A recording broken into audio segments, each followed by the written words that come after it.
So in my home country, we're very interested in changing how we measure success.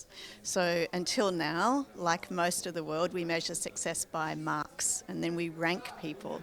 So our focus has been on what if you were to match rather than rank people? What if we thought about your measure of success is how close you get to the things that you want to do and your priorities.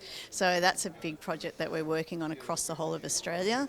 And we've been talking to students about that. So students have been telling us what they think success is for them, and then educators, and then parents, and then we've gone to business, and then we've gone to the government. So we've built a big collaboration around rethinking what does success mean.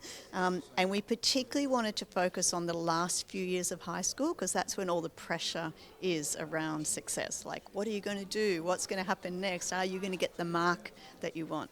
So we're thinking about what are all the different ways that you could tell authorities and tell universities what you know and can do.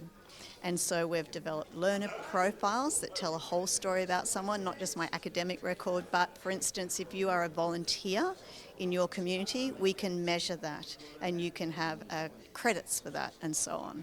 So it's a really different way of thinking about how we measure and assess what young people know and can do at the end of school, which is way beyond just how they did academically.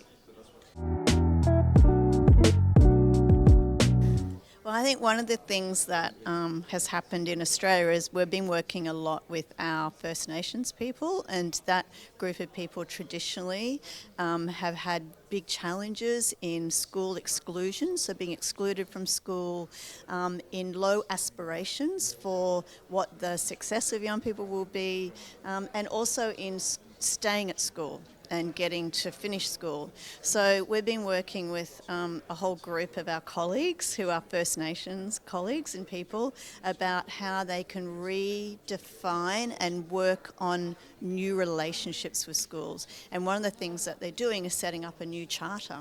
So they're working with First Nations people and each school to develop what's a charter that sets a new set of relationships in our school so that our young people thrive. And one of the stories that I really has been so strong for us is a local council, like a mayor in a town, saying, you know, our young people at school, our Aboriginal young people, are failing. They come home and their school results are poor. But I can tell you, in our community, they are thriving.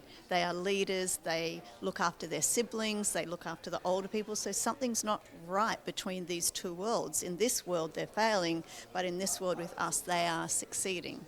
And so what they want to do is make those two worlds come together so that you can succeed in out of school and in school the same.